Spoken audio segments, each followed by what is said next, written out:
आज मी महाशिवरात्रीसाठी उपवासाचे आप्पे बनवणार आहे। त्यासाठी 1 वाटी साबुदाणा आणि 2 वाटी भगर कमी गॅसवर छान परतून घेऊ आणि 5 मिनिटांसाठी गार होण्यासाठी एका डिशमध्ये काढून घेऊ।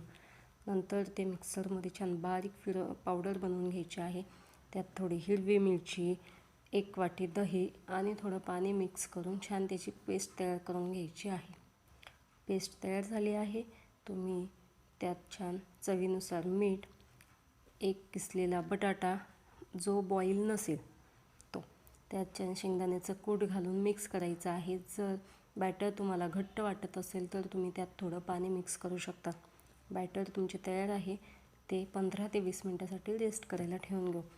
आता कमी गॅसवर आप्पे पात्रे ठेवून आप्पे पात्रात पूर्णीकडे जरा तेल पसरवून घ्यायचे। आता आपले बॅटर छान तयार झालेले आहे।